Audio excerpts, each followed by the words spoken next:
দোস্ত অবস্থা খুব ব্লাড পড়া থামতেছে না। কান্দিস না, আমার একটা বন্ধু আছে, ডাক্তার বন্ধু দোস্ত, বুঝছস? চর্ম ও যৌন বিশেষজ্ঞ একটা ডাক্তার আছে আমার বন্ধু। ওরে ফোন দিলে দোস্ত ওই তোরে যা যা ট্রিটমেন্ট করবো ওটা আজকের মধ্যে অ্যাপ্লাই করুম, আজকের মধ্যে ভালো হয়ে যাবো দোস্ত। আরে ডাক্তার বন্ধু তো আমারও আছে, মানুষ যতের কারণে কল দিতে পারতেছি না। আরে বাবা, তোর কি মানিজ্য থাকে না তোর নাকি কোনটা? প্লিজ দোস্ত আমার কথাটা একটু শোন, নাহলে তুই একটা কাজ কর, চল হসপিটালে যাই, তোর ডাক্তারের কাছে দেখাইলে আজকের মধ্যে তোর ব্লাড টাড পড়া সব বন্ধ হয়ে যাবো দোস্ত, চল। হসপিটালে যায় কি কমানে, কি কমানে, কি দেখাবানে, কি বোঝাবানে? আমি কব কোন মুখে? আমার মান সম্মান আছে না, আমি ডাক্তারে করতে পারবো? তাইলে আর কি করবি ক?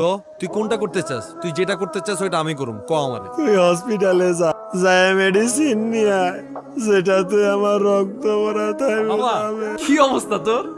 তোর ওটা কি আছে না গেছে নাকি অর্ধেক মামা ঝুলে আছে মামা? ডাক্তারের কাছে কি আমার জন্য ওষুধ দিয়ে আয়।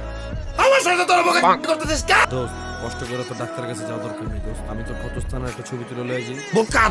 ছবি তোলা লয়ে যায় আর সারা বছর ব্ল্যাকমেল করা খাই না কান। না মামা, তোর কত স্থান না দেখলে ডাক্তার তো বুঝবো না যে জিনিসটা কোন জায়গায় অ্যাপ্লাই করতে হবে। সেটাই তো। তোরা দুইটা যা, তোরা দুইটা হসপিটালে গিয়ে মেডিসিন নিয়ে আমার রক্ত বড় থামা। যা দোস্ত, আমি তোর সাথে যাবো না দোস্ত, যা যা। আরে তুই যাস না কেন? এই যা। তোরা দুটো যাচ্ছিস দেখেন। যা পলাশ, তোর না কমন সেন্সের এত ডাক্তার অভাব। বলতে বলি না আসার সময় দেখাস না বন্ধুর কি অবস্থা? বাইরো। তোর না মিনিমাম লেভেলে কোনো সেন্স নেই।